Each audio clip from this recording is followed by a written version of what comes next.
In a crappy diner, a standoff is in progress. Jules, an understated assassin, looks at the wily form of Ringo, guns blazing in a Hawaiian shirt.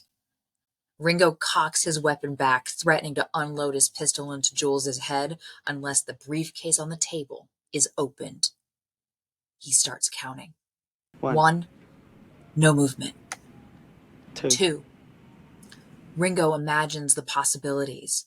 This was all supposed to work, and Honey Bunny is just watching, terrified. three. Okay, Ringo. You win. It's yours. He puts the briefcase on the table, and he spins it around and lifts the lid. A faint golden light emits and bathes the men in its warm glow. There's a familiarity of its contents, and they remain just out of our sight. The possibilities are endless. Honey Bunny even cranes her neck. What's in there? But ultimately, what's in that case doesn't matter. It was just about wanting it that mattered. Ringo stares at the light. It's beautiful, he says. And the case slams shut. Welcome to Writers of the Lost Ark. My name is Caitlin Cornell, and let's talk about MacGuffins.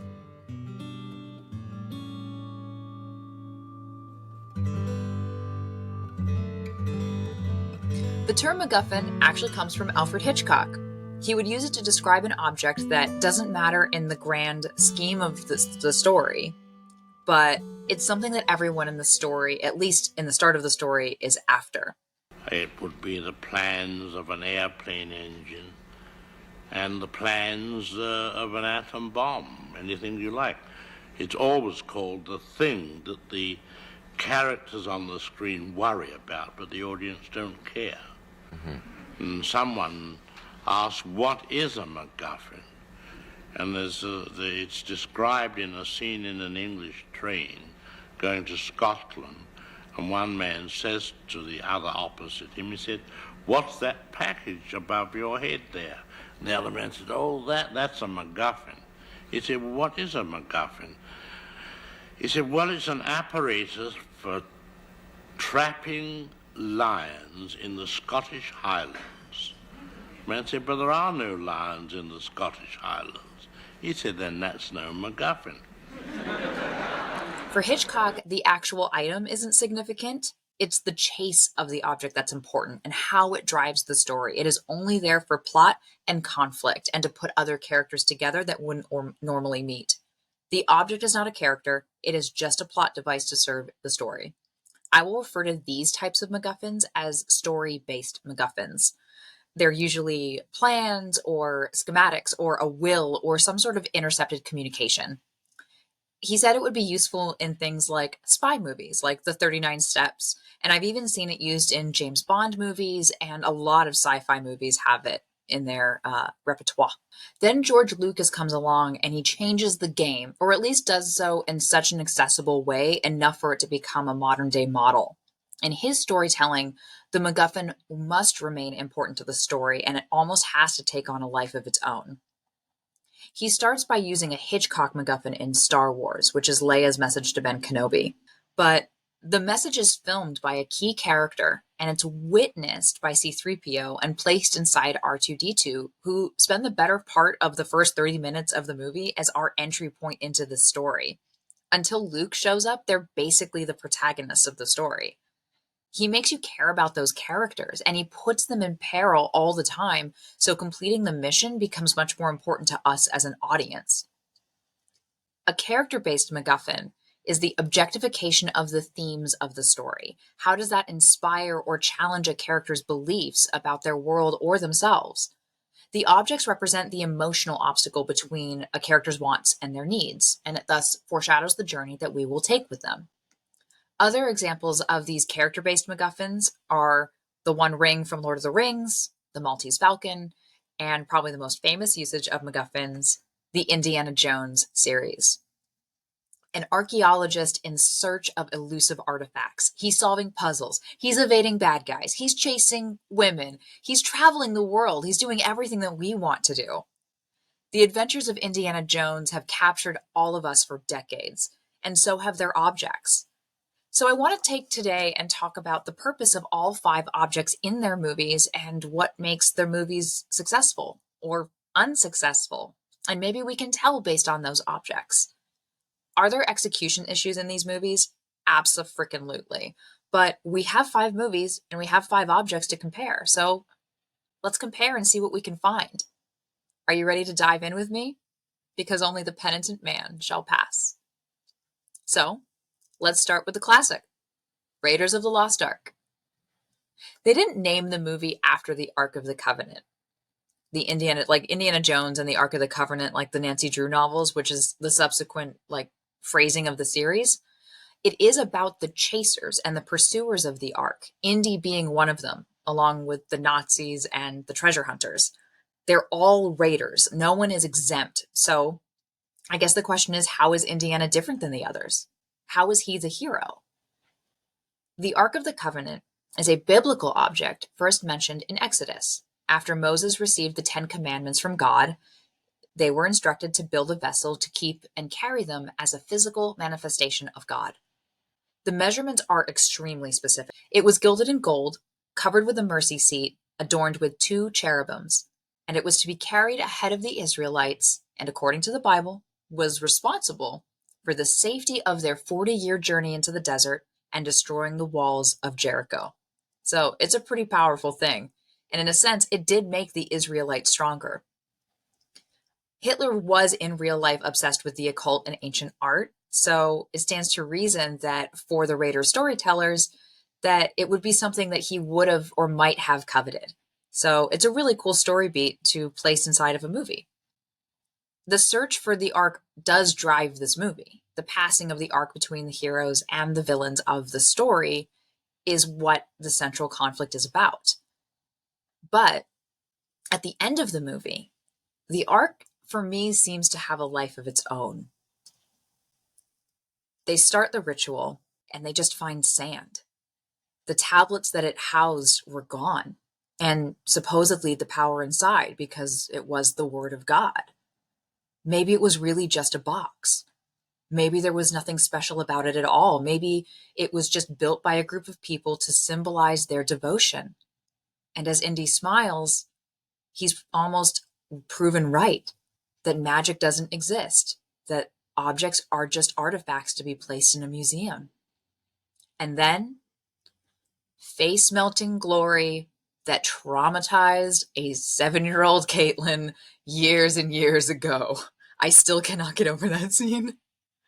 The box itself shows that it is powerful and in a way has a mind of its own, a sense of sentience, of the binary right and wrong that defined the Old Testament, which punishes evil and protects good, which is exactly what happened.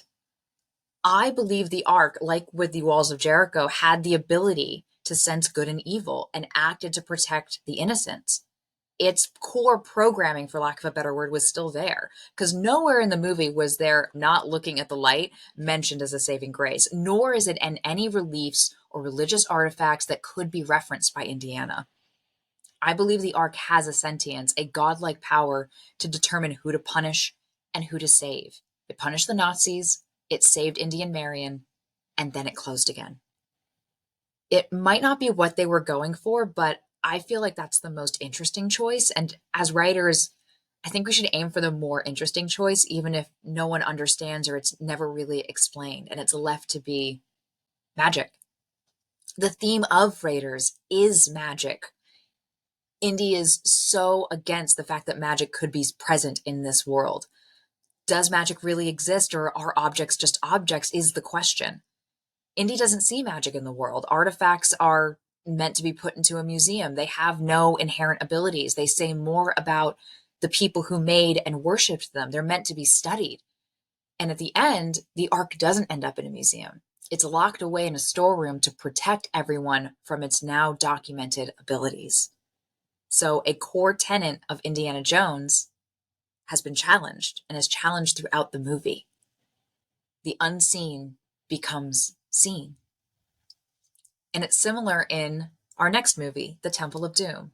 where the Sankara stones are believed to be imbued with the power of the Hindu deity Shiva, which is the god of destruction and transformation.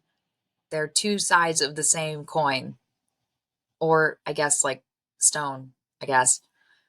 They're not real objects, like the Sankara stones don't really exist, but they're based off of real objects. They're called lingams and they're scattered throughout India. And I found some images that they're the size of a quarter, which is crazy to me considering how big they are in the film.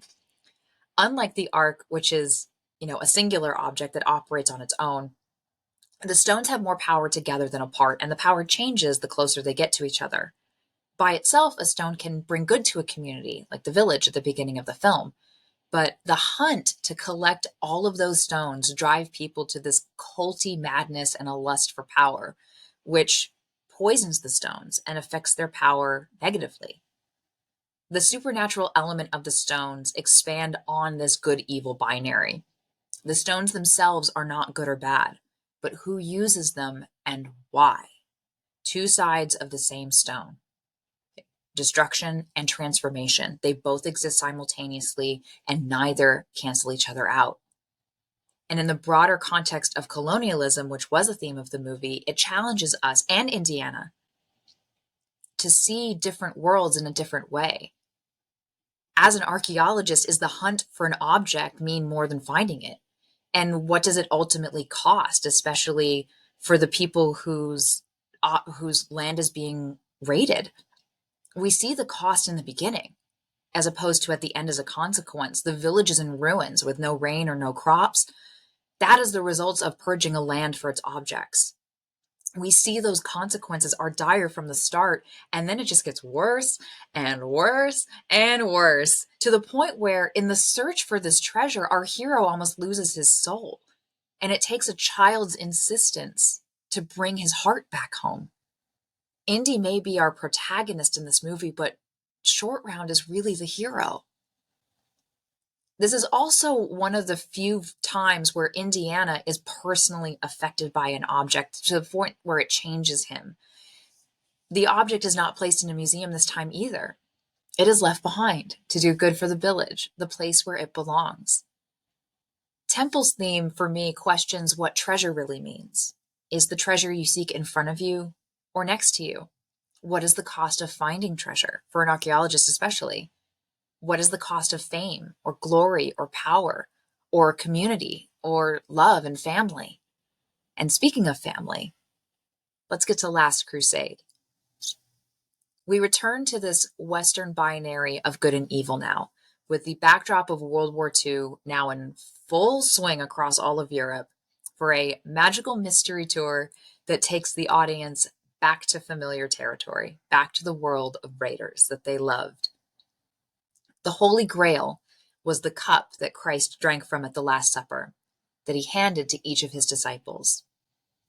Then he took the cup, and when he had given thanks, he gave it to them, saying, "Drink from it, all of you. This is my blood of the covenant, which is poured out for many for the forgiveness of sins." In the film, it also has caught the blood of Christ as he was being crucified, and thus perhaps imbuing it with its magical properties, everlasting life and healing as the Son of God. It also keeps appearing in Arthurian legend. The Knights of the Round Table continually search for the Grail very famously, and it's appeared in lore throughout history ever since. The Grail has come to mean, colloquially, the unattainable object or the unattainable. So it's kind of perfect for an Indiana Jones adventure. But for the first half of the movie, Indy isn't searching for the Grail. He's searching for his dad, who is estranged, and a Grail scholar who has gone missing while trying to find it. The film returns to the theme of what you're chasing is right next to you, and the father-son relationship in need of repairing. This godlike, untouchable father and the son trying to get his attention. And that first scene with River Phoenix, played excellently, it really hammers home core tenets of where Indiana Jones came from in opposition to his father. It is the journey, not the destination, that matters. But in an adventure movie where the whole point is to find the objects, it kind of rebuts against that sometimes it is the journey and not finding it that really counts. The cup passed between Christ and his chosen family represents that symbolic union of family that has a bond that cannot be broken, but only understood. Last Crusade deals with the question of time, but not just immortality time. The argument of the movie is represented by the Templar Knight at the end, that immortality has no meaning without the people you care about or a duty to uphold. So, how do you value time? The time between people, time in a life, time lost, time gained, the possibility of time. Donovan choosing the wrong cup dies by aging rapidly, which is missing time. And then there's also the gap of time between generations, the all-knowing father and the defiant son growing to understand one another. Because of Senior's steadfast and unshakable nature, defiance is a key trait of Indiana Jones, one that he has to temper in order to pass the 3 trials. He has to not just figure out these riddles, but he has to use his knowledge of his father's thinking to figure them out correctly. Every step he has to trust his father and do the exact opposite of what Indiana is used to doing. He has to bow before God. As a non-religious person, he has to name God. And then ultimately, he has to take a leap of faith. God, representing the father, or Senior, guides him along the way, but Indiana has to make the ultimate choice alone, choosing the right cup. And when he chooses wisely, he hears those proud words, which I think most people want to hear from their parent-like figures. This obsession with the cup lifts as Indiana saves his father, and Senior gazes on the cup for the first time. It's real. It was there, and he was right. And almost for the first time, a MacGuffin is looked upon in a sense of reverence. It doesn't absolve everyone at once, though. As the temple collapses and the Grail goes flying into that crevice, the challenge of the movie is revealed. Can you let go of the obsession to appreciate the journey you just went on? Is it truly about the journey, or are you going to take something with you? Elsa failed that test, and Indiana almost did too, in thinking the object was closer than it really was. Literally representing the colloquial adage, an object constantly out of reach, but if I reach a little further, maybe I could get it.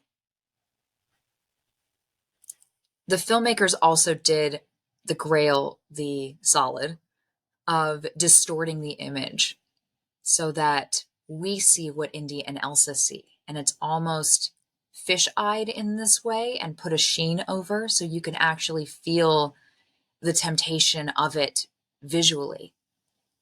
So for me, the Grail has a similar sentience that the Ark did in terms of it's reacting to what is around it. It is, the challenge is inherent in its existence. But more importantly in this movie, you do need trust and validation, but you also need a mutual understanding. Indy has now worked to understand his father, and now his father needs to work to understand his son. Senior saving Indy from falling is when he calls him Indiana for the first time, which is his chosen name. He finally verbally acknowledges that he doesn't see the petulant kid that he raised. He sees the adult that his son has become and coaxes him back to safety. I see you, he says. Now come home. They both realize in this movie what they truly mean to one another. They both want to save each other, and they both want more time. So now we go off into the sunset and return for Kingdom of the Crystal Skull. And before we talk about the object, and before we talk about the movie, we need to talk about the period of time. The thing I want to note is that the first 3 movies take place before and during World War II, where the moral binary between good and evil as a society was much clearer, at least in those times. We know a lot more now about that period of history than we ever did. The Cold War between the United States and the USSR is a strange time to set Indiana Jones as a straightforward good versus evil adventure story, because the binary of good and evil wasn't physically present. There weren't invaders or Nazis or what have you kind of going across the borders. The Cold War was about the threat of something happening and both countries' pursuit of the hydrogen bomb.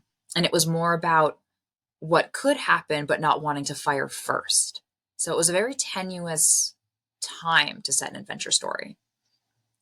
But they do their best because they bring back all their greatest hits that worked with the previous three movies. They rehash the father-son relationship repairing from Crusade. They bring back Marion from Raiders.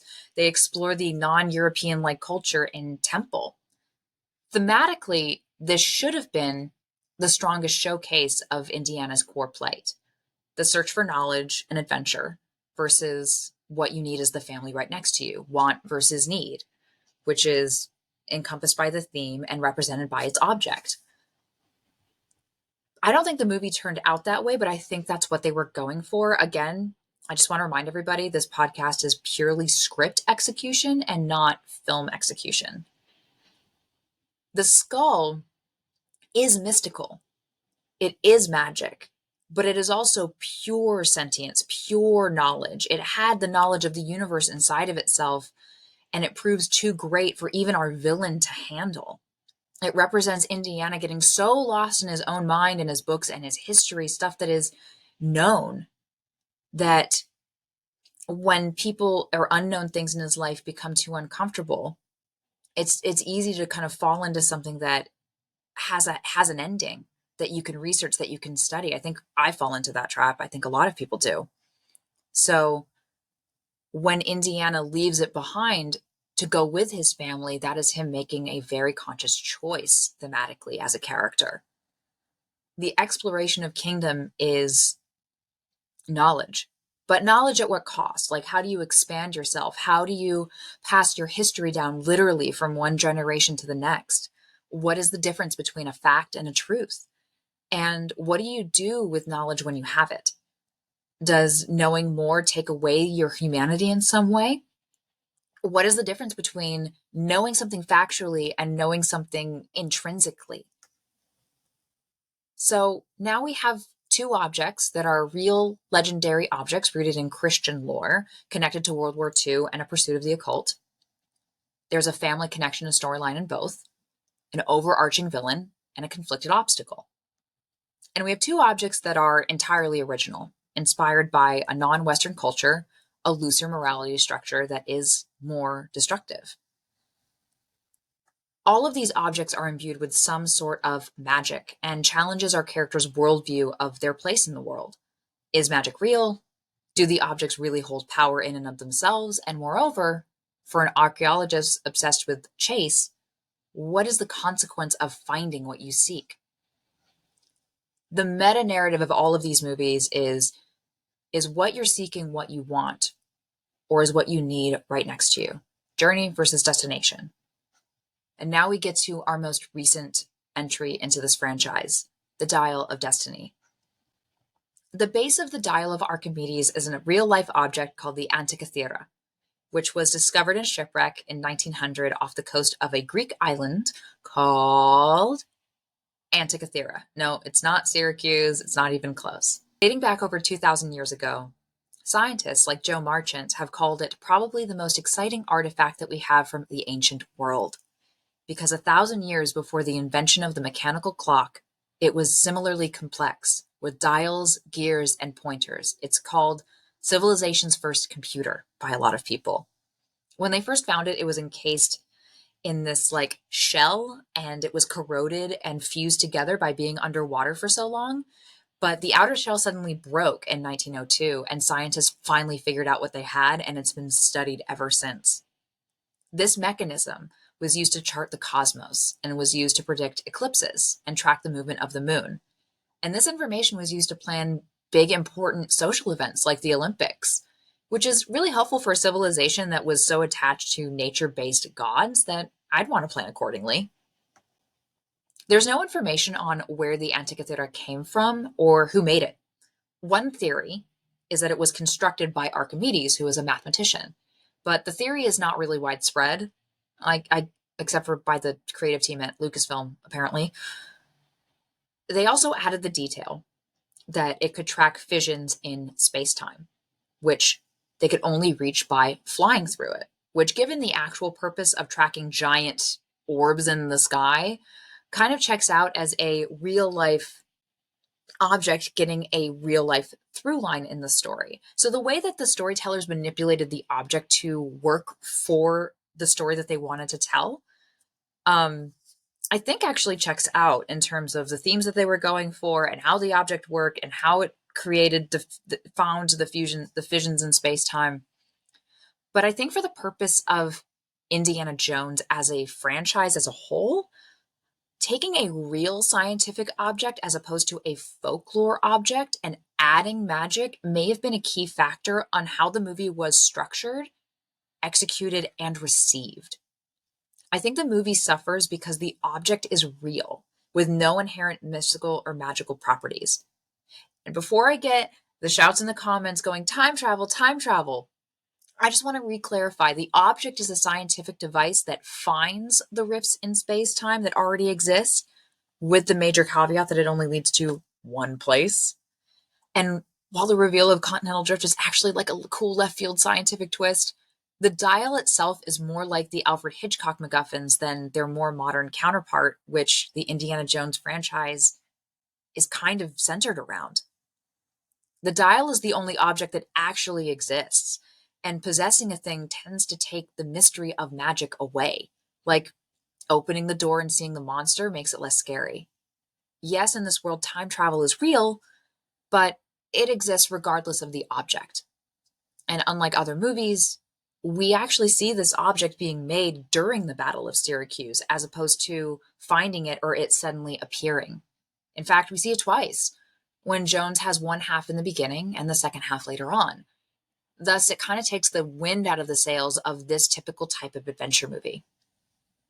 The theme of this object should be, I think was constructed to be, nostalgia, a pining for a past that might no longer exist and choosing to move forward anyway. The object represents the temptation to stay in the past and become a part of history, with the moral being that time marches forward and there are good things lying ahead if you go toward them. But then the object isn't a theme at all. It's a moral with only one correct answer, maybe two. So we already know the outcome of the question the movie is asking of us before we even begin, which makes us lose investment and makes the character lose agency over their own story. The objects representing the theme are central to Indiana's character growth, and it takes the onus away from the character to make that growth and make those choices. It's antithetical to this updated MacGuffin style as a whole. The object presents the theme, and the characters react to that theme with what they believe at the time. And then they go on for a few scenes, they meet new people, they have new challenges, and then the object comes up again as a chance to reevaluate their stance. Indiana is usually the last person to decide on his stance. Everyone else either believes before him, perishes because they don't believe, suffer consequences, or they learn the power of the question that they're asking. Indiana Jones usually is the final nail in the arc, the last kind of like, okay, this is where we all conclude, right? The deciding vote on what the theme means or represents. But that also means that there's room for us to decide what we think about the questions being posed to us. And I think that's why, at the core, all stories aside, everyone does have a favorite Indiana Jones movie. Some people are diehard Temple fans, like my mom, and some people prefer Crusade, like me, or Raiders. And I even know some Kingdom of the Crystal Skull fans. And yes, I do know people who walked out of Dial very happy. But your favorite one might be the one where the question and the theme sticks out to you the most. I know that's true for me with Crusade. It's something you're wrestling with or may not have answered, because these themes are all universal. And we like being a part of that conversation. That's why we go to the movies. That's why we go to plays or read books. Having a chance like Indy to explore and challenge our beliefs makes us archaeologists of our own truth. And now Let's go back to Pulp Fiction, where we started, and that mysterious briefcase. Ringo knows what's in the briefcase when he opens it. He openly recognizes it. And there's an understanding between the two men, a reverence. And not seeing what they're looking at has made this movie immortal. Through multiple narratives, this thing has passed back and forth between characters, connecting all of them together. It is not a character in and of itself. It's not specified. It is not a schematic or a battle plan or a message. It is our way through the story. It does move the plot along, and it does create conflict. So it's a story-based MacGuffin, right? But it's also attached to these characters because we don't know what's in it, but we know what they feel about it. We know who it belongs to. It's being passed like a baton between characters that we get to know very briefly before just being passed again. We gather how all these characters feel about the briefcase, which gives it a weight and a meaning. It has a mythos about it, a mystery. And ultimately, we are curious about what's inside. We do care. So it's character-based, right? I think it's both. Tarantino has so many questions playing simultaneously in this movie. Is redemption possible after so much violence? Do we have control over our own narratives? Or is there such a thing as divine intervention? While we live our lives, what is our place in someone else's story? How do we know what moments are important or what moments are random? The briefcase is that thing that we all hold on to, that vice-like grip on the handle of our desires and ambition that we slug from one place to another but rarely open. It's the blank canvas for anyone to paint on. In a way, by poking fun at the concept of a MacGuffin, Tarantino made the ultimate one. It's a story MacGuffin and a character MacGuffin all at once. And it was made because it served the movie the best. And I mention this because even as we work to define these things and we go into all of our books and we figure out and learn for the first time what all these mean and how they can be used in our stories and what we take and what we get rid of, we can always add to meanings of things. We can always play. We can always expand our understanding of something. Because sometimes it is both. Sometimes it is more than we think it is. Because sometimes when the bullets miss you, it is divine intervention and completely random all at the same time. Thank you so much for joining me for this episode on MacGuffins. I really enjoyed writing it and getting to explore some of these themes.